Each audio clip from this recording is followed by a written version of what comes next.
ഹരേ കൃഷ്ണ.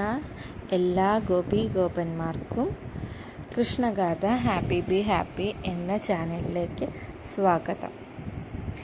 ഇന്ന് ഞാൻ പറയാൻ പോകുന്നത് ഭഗവത്ഗീതയിലെ ആദ്യത്തെ അധ്യായമായ അർജുന വിഷാദ യോഗത്തിലെ കുറച്ച് ക്വസ്റ്റ്യൻസാണ്.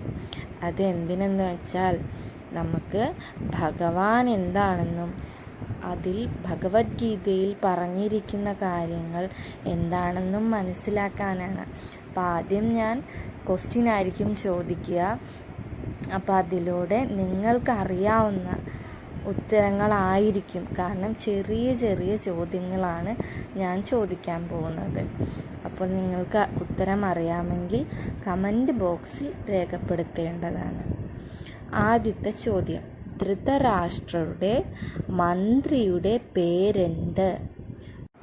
രണ്ടാമത്തെ ചോദ്യമാണ്: ഭഗവാന്റെ ശംഖിൻ്റെ പേരെന്ത്? ഭഗവാന്റെ ശംഖിൻ്റെ പേരെന്ത്? ഇനി മൂന്നാമത്തെ ചോദ്യം: അർജുനൻ്റെ വില്ലിൻ്റെ പേരെന്താണ്? അർജുനൻ്റെ വില്ലിൻ്റെ പേരെന്താണ്? ഇനി അടുത്ത ചോദ്യം: ഭഗവത്ഗീതയിൽ ആകെ എത്ര ശ്ലോകങ്ങളുണ്ട്? ഭഗവത്ഗീതയിൽ ആകെ എത്ര ശ്ലോകങ്ങളുണ്ട്? അടുത്ത ചോദ്യം: ഭഗവത്ഗീതയിൽ എത്ര അധ്യായങ്ങളാണ് ഉള്ളത്? ഇത്രയും ക്വസ്റ്റ്യനാണ് ഞാൻ ചോദിക്കുന്നത്. അറിയാവുന്നവർ കമൻറ്റിൽ രേഖപ്പെടുത്തേണ്ടതാണ്. ഇതെന്തിനെന്ന് വെച്ചാൽ, നല്ല കുഞ്ഞു മക്കളുണ്ടാവില്ലേ, അമ്മുമ്മയും അപ്പൂപ്പനും ഉള്ള വീടുകളും ഉണ്ടാവും. ഭഗവത്ഗീത അവരേക്കാൾ കൂടുതൽ വേറെ ആർക്കാ അറിയാവുന്നത്?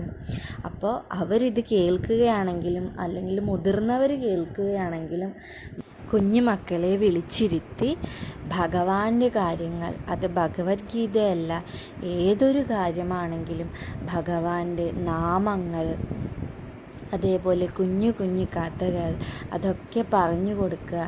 അതെന്തെന്നാൽ കുഞ്ഞുമക്കൾ വലുതായി വരുമ്പോൾ ഒരു രീതിയിലും വഴി തെറ്റിപ്പോകാതിരിക്കാനും കൂടിയാണ് ഭഗവാന്റെ ഭഗവാന്റെ രീതിയിലേക്ക് ഭഗവാന്റെ കഥകൾ പറഞ്ഞു കൊടുത്ത് ഭഗവത് ഭക്തിയോടുകൂടി വളർന്നു വരികയാണെങ്കിൽ ഒരിക്കലും അവർ തെറ്റായ രീതിയിലേക്ക് പോകുന്നതല്ല. അതുകൊണ്ട് തന്നെ ഈ ചെറിയ ചെറിയ ക്വസ്റ്റ്യനുകൾ അവരോട് ഈ കഥ പറഞ്ഞു കൊടുക്കുമ്പോൾ തന്നെ കേട്ടിരിക്കണം എന്നില്ല. ഇനി ഇരുന്നാൽ തന്നെ ചെറിയ ചെറിയ ക്വസ്റ്റ്യനുകൾ നിങ്ങളോട് ചോദിക്കുന്നതാണ് എന്ന് പറയുമ്പോൾ തന്നെ അവർ ശ്രദ്ധയോടെ കേട്ടിരിക്കും. കാരണം അതിനുള്ള ഉത്തരം പറയാനുള്ള ആഗ്രഹം കൊണ്ട്.